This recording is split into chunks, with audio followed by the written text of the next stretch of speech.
Hey guys, हमने अपने YouTube channel पर 30 वीडियो कंप्लीट कर लिए हैं और आपने नोटिस किया होगा कि 30 वीडियोस में हमने मोस्टली वो आर्टिकल्स डिस्कस करे जो छोटे हैं और इजीली अंडरस्टैंडेबल है।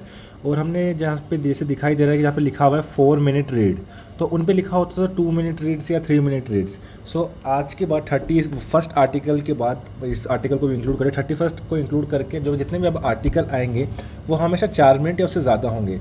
इसका फ़ायदा ये होगा कि आपको ईजी बाउंड्रीज तो मैंने बता ही दी है, और कभी कभी उससे ज़्यादा ईजी बाउंड्री भी आएगी तो मैं आपको बता दूंगा। बट 4 मिनट से ज़्यादा रीड वाले में ये होता है कि आपको पीछे की वेबसाइट के बारे में पता चल जाता है कि how the logic is working and how you can exploit that logic.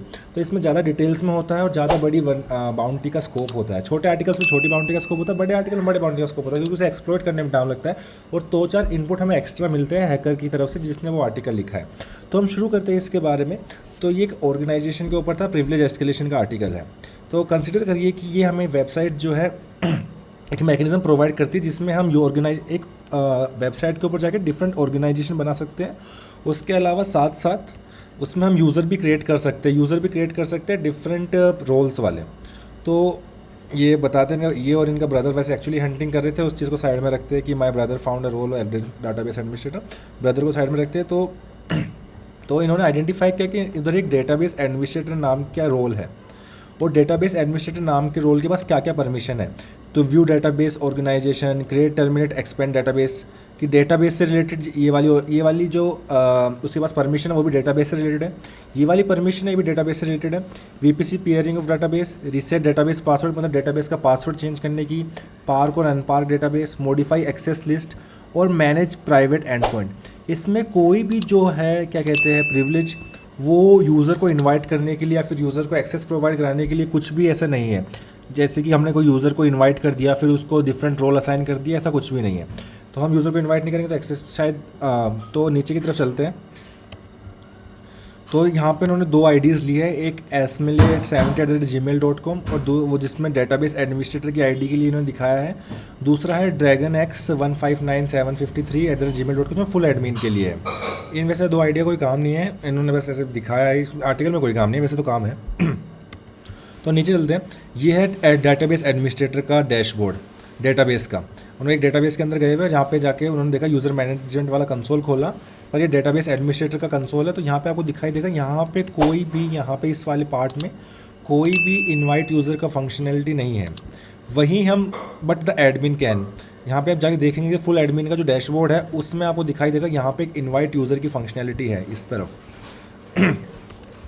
तो नीचे चलते हैं। तो उन्होंने एक चीज़ नोटिस करी, क्या आप करते हैं कि हम जो रिक्वेस्ट जाएगी इनवाइट यूज़र वाली उसको डेटाबेस एडमिनिस्ट्रेटर की तरह लॉगिन करेंगे, जो यूज़र इनवाइट यूज़र वाली रिक्वेस्ट है उसको कॉपी करेंगे और पेस्ट करेंगे। तो मैं आपको बता दूं उन्होंने क्या किया कि पहले इन्होंने एडमिन से लॉगिन करने की कोशिश करी। एडमिन से लॉगिन होने के बाद जो रिक्वेस्ट थी, इन्होंने एक यूज़र को इन्वाइट किया, समझ लीजिए test@test.com को इन्वाइट किया, ठीक है। और उनकी जो रिक्वेस्ट थी उसको उन्होंने नोटिस किया कि ये जो क्वेरी है ये GraphQL की क्वेरी है।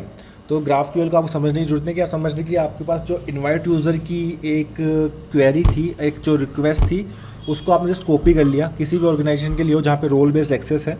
तो उधर से आपने रिक्वेस्ट कॉपी करी, कहीं पे कॉपी करके पेस्ट कर ली, फिर आपने डेटाबेस एडमिनिस्ट्रेशन से लॉगिन किया और ये वाली जो रिक्वेस्ट थी, किसी भी रिक्वेस्ट को इंटरसेप्ट करके ये वाली रिक्वेस्ट जो थी आपने डेटाबेस एडमिनिस्ट्रेटर की कुकी से फॉरवर्ड कर दी। यहाँ पे जहाँ पे कुकीज़ यूज़ हो रही है, जैसे यहाँ पे कुकी इन्होंने एम्प्टी कर रखी है, तो यहाँ पे अपनी कुकी डाल देना आपको डेटाबेस एडमिनिस्ट्रेटर वाली, और इसी रिक्वेस्ट को आगे फॉरवर्ड कर देना।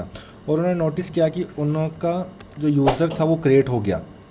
तो स्टेप टू रिप्रोड्यूस वही है, डेटाबेस एडमिनिस्ट्रेटर की तरह लॉगिन करो, create a temporary account, copy the above request and send it to the to create an account and accept the invitation from the new account and you will get the full admin access।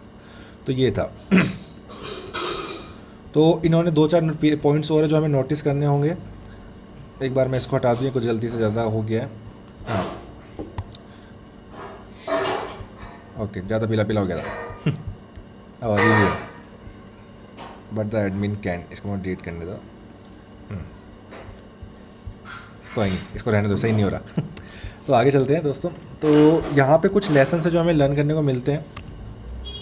ये है पहला कि जब उन्होंने अपना ये issue rays किया, ट्रायस team जो है HackerOne की, ये थोड़ा सा ऊपर हो गया। जो ट्रायल्स टीम है जो HackerOne की, उन्होंने इसे NA घोषित कर दिया। NA का मतलब होता है नॉट एप्लीकेबल, की मतलब ये बग है ही नहीं, तुम बकवास कर रहे हो। तो उन्होंने उनसे थोड़ी सी वहाँ पे आर्ग्यूमेंट किया, उन्होंने अपना पॉइंट प्रूव करने की कोशिश करी कि एक्चुअली यहाँ बग एग्जिस्ट करता है।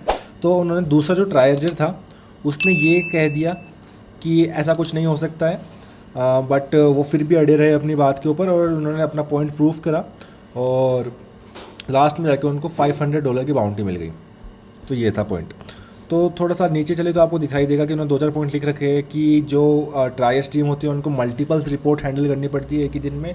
तो आप उनके साथ थोड़ा सा लीनियंट रहिए, अपनी बात को प्रूव करने की कोशिश कीजिए, अपनी रिपोर्ट को जितना हो सके उतना क्लीन और क्रिस्प बनाने की कोशिश कीजिए और उतना डिटेल प्रोवाइड करने की कोशिश कीजिए, जिससे क्या होगा कि आप जो लग रहा है कि यहाँ पे $500 की बाउंटी ने लगी है। वैसे मैं भी थोड़ा सा डाउट तो मेरे को भी इस बात को लेके है कि अगर मेरे पास लो प्रिविलेजेस एक्सेस है और मैं जब यूज़र क्रिएट कर ही नहीं सकता तो ऐसी क्वेरी मैं कहाँ से कॉपी पेस्ट करूँगा।